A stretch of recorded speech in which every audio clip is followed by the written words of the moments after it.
Trucker Dump for February 14th, 2011, Episode 63. E-logs, do they really increase driving time?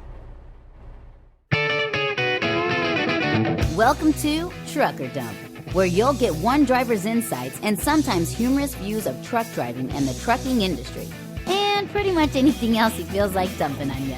This podcast is brought to you by AboutTruckDriving.com. Resources that help you understand the world of truck driving through the use of stories and a pathetic attempt at humor. Happy Valentine's Day, everyone. I trust you got your sweeties some sweeties. Luckily, the evil overlord thinks cars and flowers are a waste of money, so I'm pretty much off the hook. Todd McCann here. Yeah, I know what you're going to say. Another one about e-logs? What can I say? I'm obsessed right now. They torment me day and night, so I figured, hey, why not torment you too? So let's get it over with. I bring you e-logs. Do they really increase driving time? Every day in America, people who know what's best for truckers are trying to convince us how great e-logs are. One of the biggest things these pushers are trying to make us snort is that e-logs will increase the amount of time a driver has to drive. So is this true?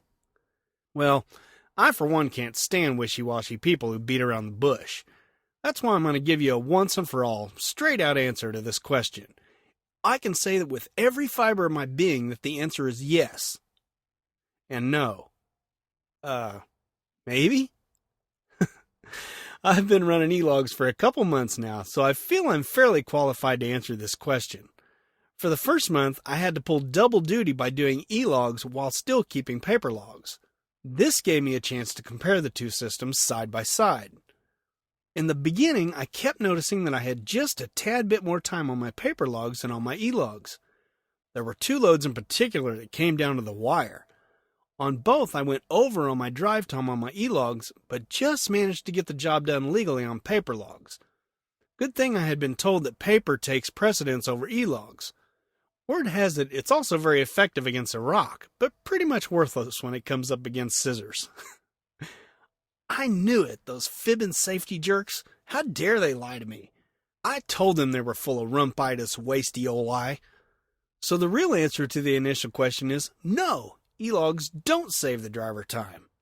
But wait, now that I think of it, it is kind of weird that this only happened the first couple of weeks.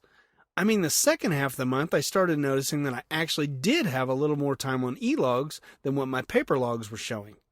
So what's up with that? Had the time-space continuum changed somehow? Were the e-log pimps somehow messing with physics? Nah, that couldn't be it. Surely no one praising e-logs has the brains to tamper with such complex forces of nature. I guess I'll have to admit that I was the problem.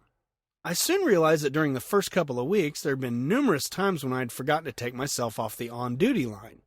You see, my particular e-log system is set up to automatically put you on the on-duty line when you quit driving and forget to change your duty status.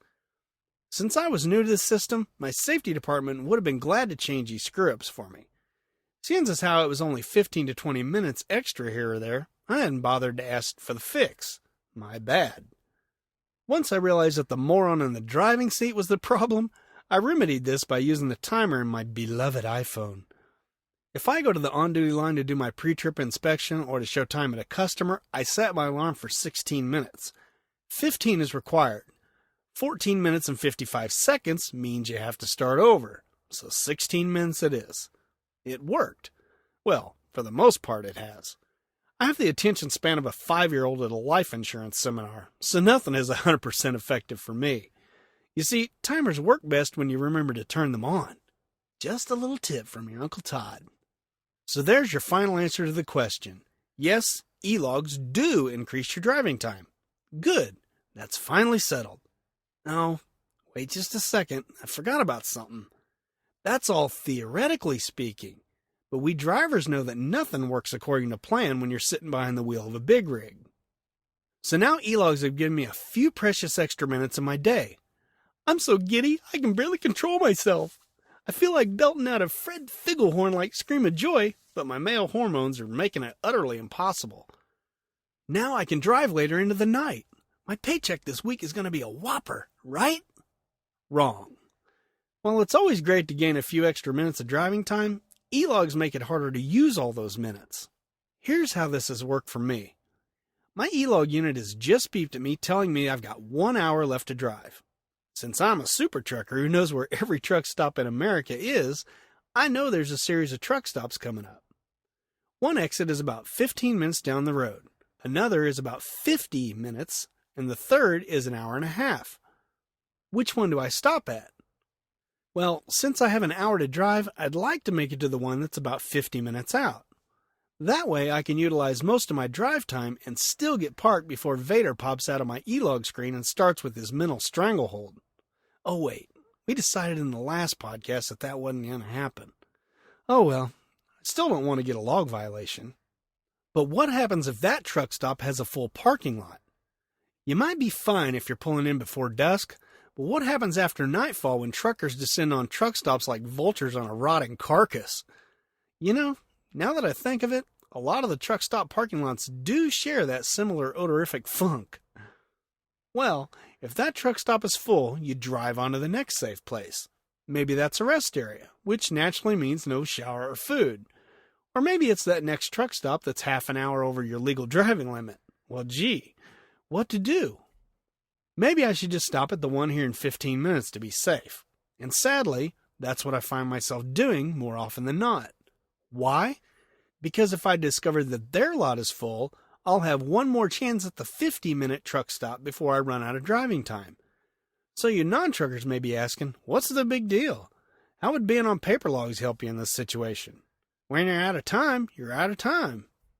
Oh, ye of little trucking intelligence, lend me your ear. E-logs deal with times set in stone. That's the way it should be, but a trucker schedule is set in sand, or possibly really thick water. Picture that as your toilet bowl the morning after your 21st birthday. With paper logs, there's not a doubt in my mind that I'd go to the truck stop 50 minutes down the road. I'm going to maximize my logbook to the fullest. If there's parking there, that's great. If not, oh well. As long as there's not a way station with a bunch of gung-ho DOT officers between me and that next truck stop, I'll just go there to park for the night. If that's full, I'll go on to the next. The thing is, my paper log would show me stopping at the 50-minute truck stop, even if I didn't. Illegal? Yes. Maximizing my time? Yes. Done by truckers every day? Yes. But here's the deal.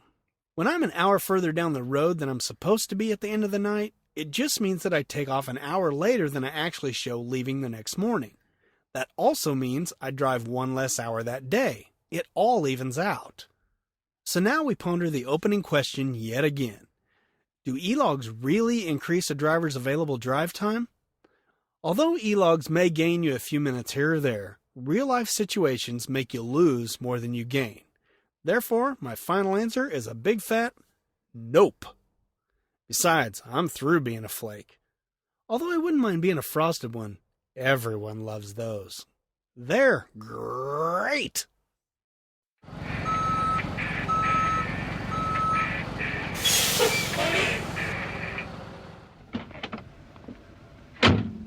Hey, yo, bud, where do you want this load of feedback?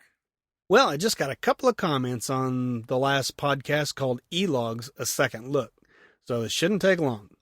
Droid Trucker says, as I sit here reading this, I went over my 11-hour driving by 3 minutes to get to my stop. My fault?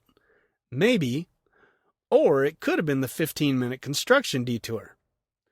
Well, Brian, that's precisely what I mean. E-logs work fine if conditions are perfect and your day goes without a hitch. But come on, folks, how often does that happen in trucking? And Lisa Nowak has an interesting comment to sum it up. She says, I was watching an episode of Ghost Whisperer last night in which Jim, Melinda's doctor husband, had to work a double shift. Melinda complained that it was stupid for people to make doctors, truck drivers, and the like work such long hours. She said that they need their sleep more than anyone. I was glad to see someone pointing that out, and I think it holds true here, too. When companies put stupid policies ahead of basic safety, the end result is going to be tragic. Eventually, someone's going to get hurt because of those stupid e-logs, and when it happens, it won't be blamed on the person who put the policy in place, but on the truck driver. When are we going to get some basic common sense in this country? Well, Lisa, that's a good question. My guess is never. You know, though, I'm still in shock that some writer for a TV show figured this out. I'm guessing they have a trucker in the family. They must have, because truckers are always making the comparison to doctors and the fact that there aren't any laws saying a doctor can't operate on you, even if he's been working for 24 hours straight. Well, thanks for the excellent comment and for bringing that Ghost Whisperer episode to light. With more things like this, maybe common sense can be achieved someday. Although I won't hold my breath. Well, thanks you two for writing in this episode. If you've got any comments on this podcast or any of my past ones or any of my future ones, here's how you can go about making that comment.